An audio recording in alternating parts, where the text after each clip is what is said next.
What is going on, guys? Kenny here from 619 Guitars and Gear, and today we are going to dive into and check out the FFJA 30-inch scale baritone from Firefly Guitars. Had a ton of fun with this one, so as always, let's get into it.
Alright, well, welcome back to another review video. If you're new here, my name's Kenny, and you might have seen the unboxing video for this guitar, but if you haven't, I will throw the link up here. You can go watch that one first and come back to this one, however you want to do it. I'd say that was 2-3 weeks ago, maybe a little bit more, maybe a little bit less. But literally since that day, I have not put this thing down. It's the only guitar I've been playing just to get really well acquainted to it so I can give you guys a full honest review like I always try to do. But yeah, I had picked this up off of eBay. You can get Firefly guitars from guitargarden.com, which I think is their website.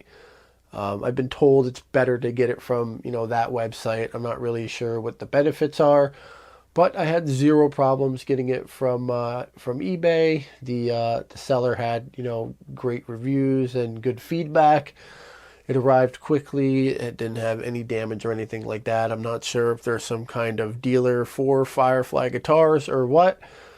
But either way, I got one. It was the same price. It was $179, and that is the same price on guitargarden.com. So either way, we got one. Now, as far as the specs, there really wasn't much mentioned on Guitar Garden's on the website for Firefly. They give some basic all-around specs. So I'll tell you all that, and whatever wasn't on there, we can pretty much guess from looking at. So let's start here at the body. You have a solid mahogany body. It is the offset Jazzmaster shape, which is awesome. I've never owned a Jazzmaster or any kind of offset guitar, so I'm pretty pumped about that.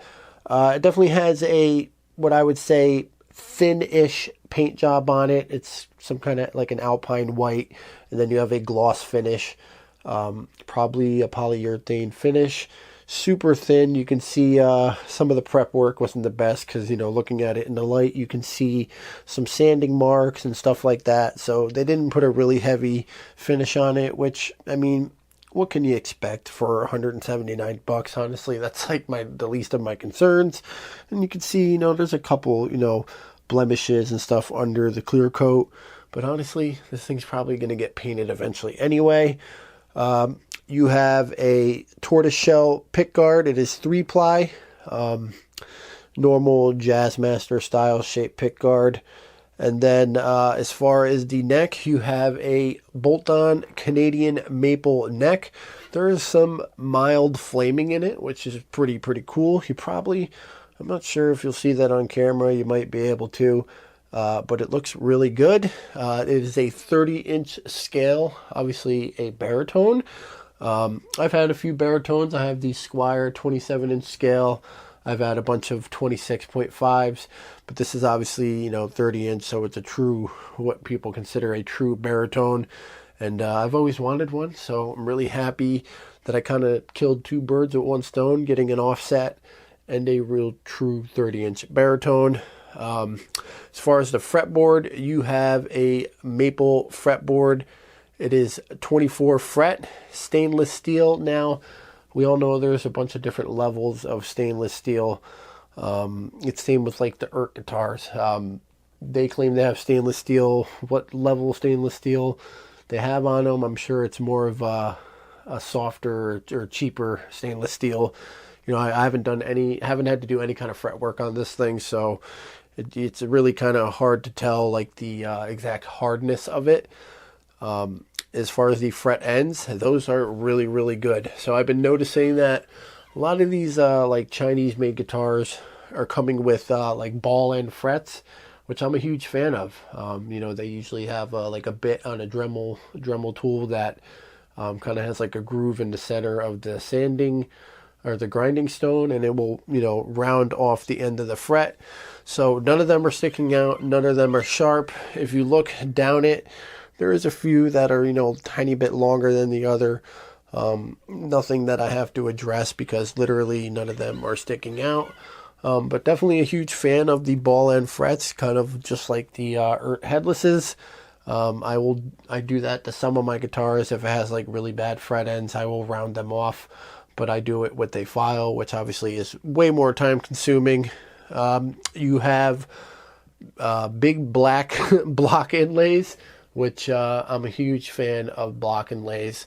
Definitely a sucker for those. Would I prefer them to be like abalone or mother of pearl? I'm not sure. I kind of like the black, but I'm sure either or would kind of be fine.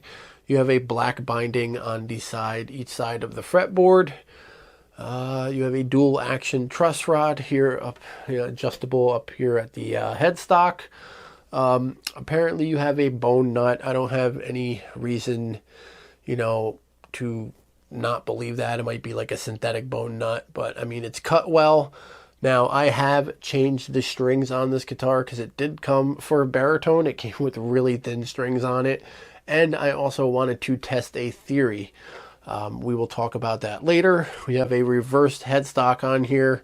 You have some really, really cheap, generic Goto style tuners. Something I would probably definitely upgrade. Now, I have to say, even though I would upgrade them, it doesn't seem to, lose tuning or anything like that. They seem to do the job. And one thing we'll go back to is the neck shape. Now, they didn't really mention a neck shape on there. I'd have to say it's probably like a C shape, not too thin. It's definitely a little bit on the thicker side. We'll do some measurements when we put it down on the bench. And you do have the skunk stripe on the back, obviously. Moving up here to some other hardware, you have some kind of generic 4-screw hardtail bridge.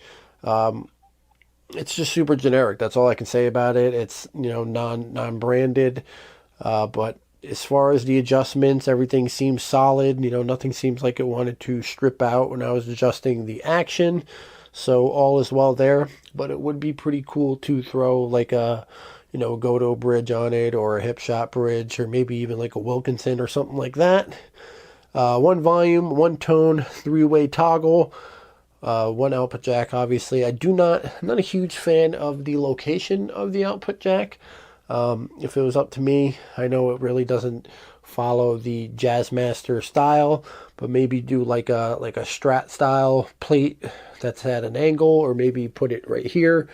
Just because if you don't use like an angled cable, the cable kind of sticks out pretty far.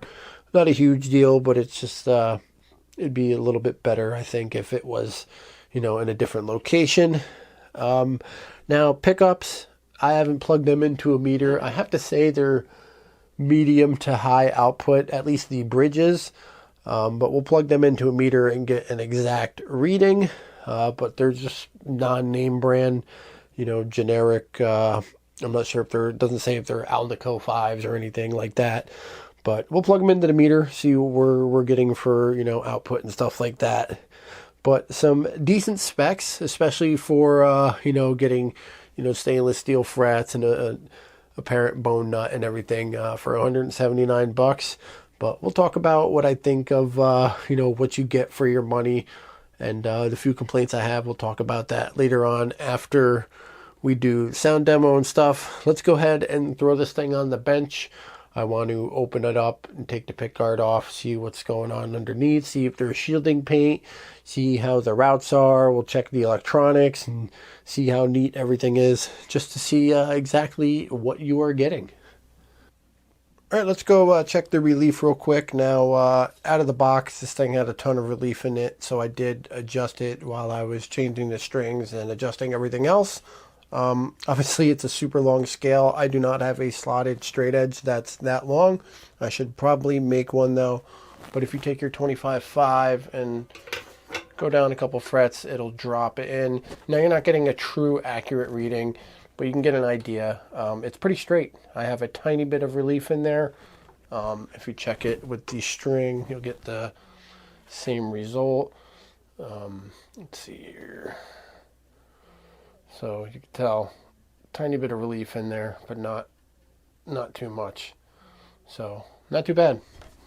All right, real quick, let's go ahead and check the action. Now, out of the box, it was around 2 millimeters. I feel like a lot of guitars, whether they're expensive or cheaper, usually come from the factory between 1.75 and 2 millimeters. I obviously switched the strings to a thicker set.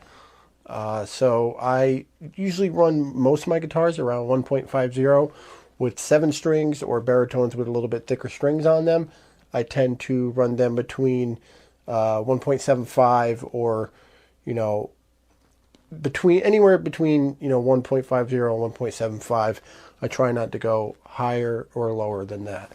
So on this guitar, we are at 1.75, and then as we get to the thinner strings, I dropped it down to 1.50, and that is in millimeters.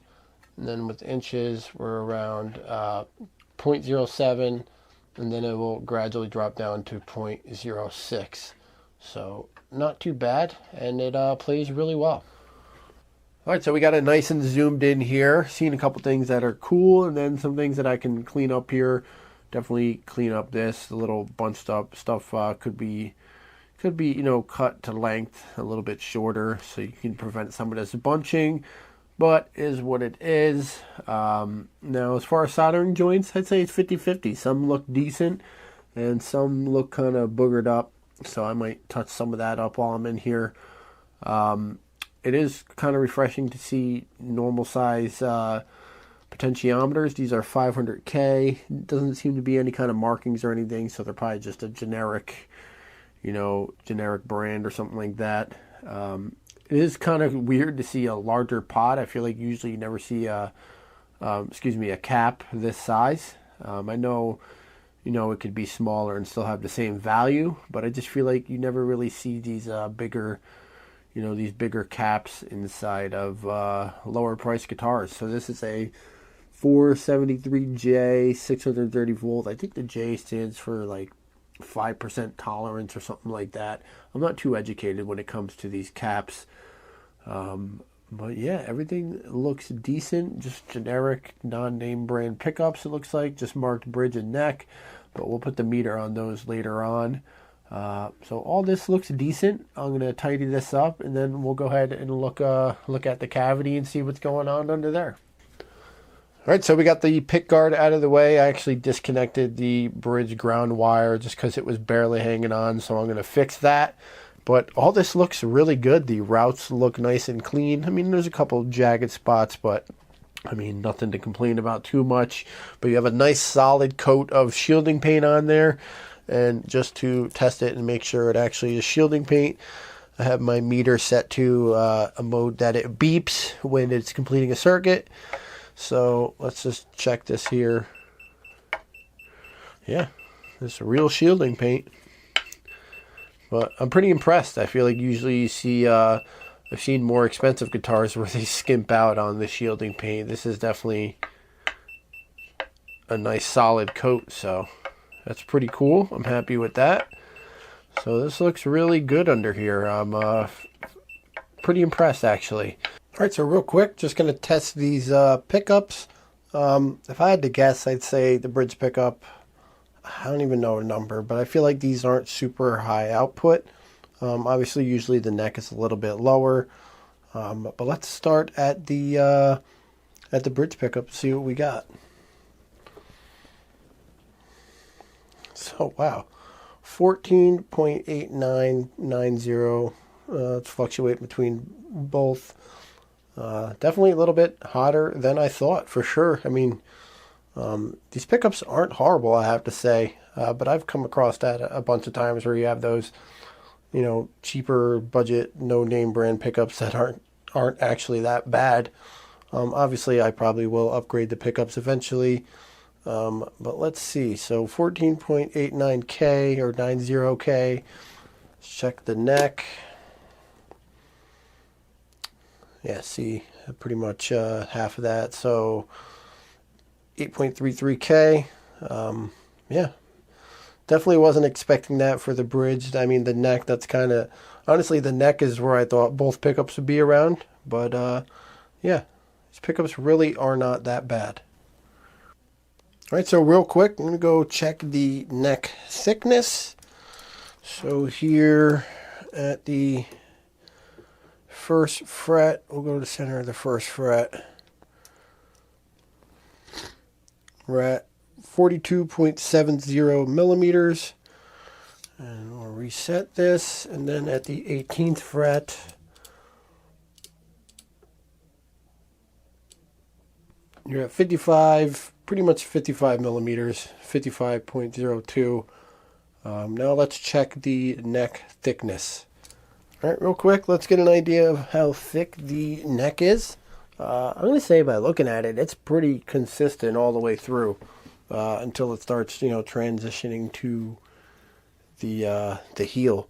So we'll do the millimeters here at the first fret.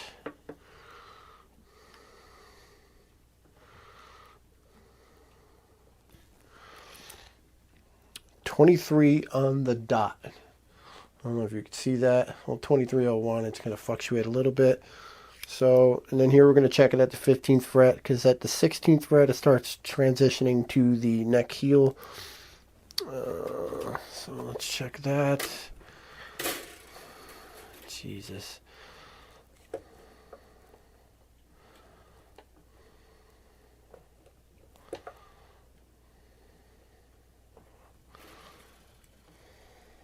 Same thing. It's 22.98. So, I mean, my meter is probably a little messed up. It's not perfectly calibrated. So it's basically 23 millimeters from first fret all the way up till it transitions to the heel. Like I said, in the specs, it feels comfortable. It's not too thick, not too thin. It's definitely like a C shape, so definitely a comfortable neck. I think it perfectly fits this guitar well. All right, real quick, we're going to do a little bit of a sound demo with just the guitar. We're just going to do some high gain stuff. I don't see any reason to do any clean. There's probably other videos that demonstrate how this thing sounds clean, but in drop F sharp, I know I'm never going to really use this guitar for clean, so we'll just do high gain. We'll do all three different pickup positions, and we're going into the quad cortex, into the interface. I feel like I'm using a whole bunch of different presets, so I'll try to put them on the screen, but if not, I think it sounds pretty good.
All right, well, you heard it in a full mix sound demo. You heard it in a standalone guitar by itself sound demo. We did specs, put it on the bench, checked through everything.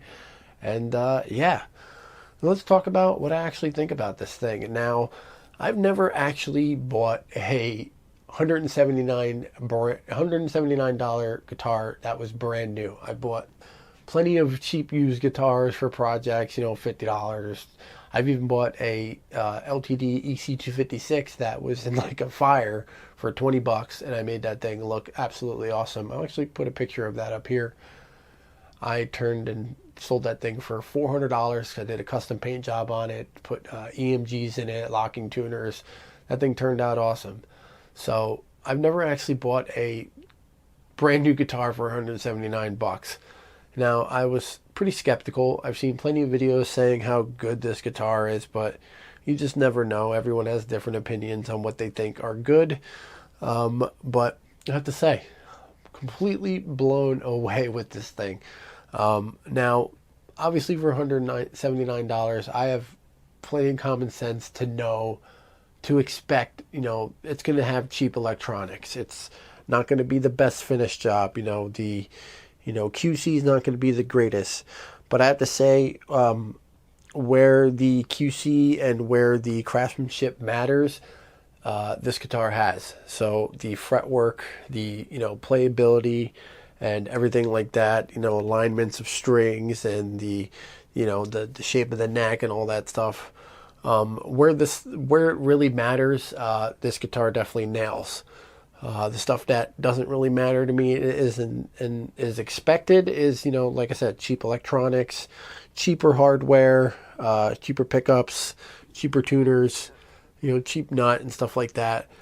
Obviously, what I'm looking at right here is a 100% amazing platform for a really heavily modded baritone. New pickups, new bridge, new potentiometers, new wiring, all new electronics, obviously, new locking tuners or adding on locking tuners, maybe a new nut. This thing has the potential to be a super awesome guitar. Now, I have to say, $179, if you told me this guitar was $300 or maybe even $350, as is, right here, what's in my hands, I'd be happy with that. I'd gladly pay $300 for this guitar, I have to say. I've bought guitars that were $600, $700, $800 that didn't come anywhere near as well made as this guitar is. And I'm not exaggerating. You guys might have a different opinion, but you can tell I have over almost 40 guitars. And yeah, I have to say, for the price on this thing, completely blown away. Now, we'll talk about my few dislikes. Obviously, I mentioned the output jack. Not a huge fan of where that is. I wish that could change. Other than that, I mean, everything in the body area is good. Everything is expected, electronics and stuff like that. I already went through that. My biggest complaint is the reverse headstock. Now, I am new into the baritone world, so unless there's something I'm missing, even a pair of baritone strings, I was not able to, get it fully to reach. Now, obviously it reaches, but the wraps, the windings of the strings do not go through the tuner. I am at the inner core of the string, and I've never really seen that before.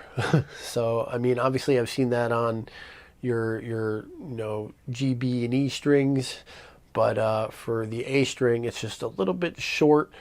Now, I bought the Ernie balls, I think it's 68-14 or something like that. That's the only pack of baritone strings my local shop had. So you guys that play baritones, tell me down below if there is a pack of strings that maybe are a little bit longer. I can tell you definitely probably wouldn't be able to throw like a regular pack of strings on this guitar. I know like some other baritones you can get away with using regular strings, but you're definitely going to need to probably put baritone strings on this guitar. But if you know of any other companies, Stringjoy or the they didn't have any of the D'Addario baritone strings. Any other companies or whatnot, let me know, because these strings definitely just barely made it as far as length, especially for the E, A, and D strings. The rest are fine, but the A string is obviously the one that is a little short. Now, does it work? Yes, it works absolutely fine. Doesn't really affect playability. Probably doesn't, affect the string ringing out or sustain or anything like that. But it's kind of just ugly. I'd rather it go all the way through and wind it the normal way that you would any other string. That is my only complaint. But like I said, I don't have a lot of experience with baritones. I'm not going to lie to you guys. So I need your help on this one. If you know of any strings that are a little bit longer or that would be better for a 30-inch scale baritone with a reverse headstock, let me know in the comments, because I think I found that pretty odd. So probably my only complaint, and then everything else is expected. And honestly, there really isn't that many flaws with this guitar. A couple little weird things in the finish, but the fretwork is absolutely amazing, and I mean amazing. The fret ends feel great, and as far as them being level, they are dead level. And I've had close to $1,000 guitars that I've had to do fretwork on out of the box. So that is super impressive. Yeah, I don't know what else to say. This thing is absolutely amazing. I think once you do some mods to this thing, which I've been going nuts because I just wanted to make this video so I can finally, start the process of modding this guitar. Because it's going to be super fun. I think once we get all the mods on there, this thing is going to be an absolute monster. And I'm super excited about that. So that's pretty much all I got to say. As always, guys, thank you so much for watching. It is at the time of year where I actually have, I can take a breath and start making more videos. Things are slowing down. And it's going to be a lot of fun. So stay safe. Be a good person. And we'll see you guys in the next video. Peace.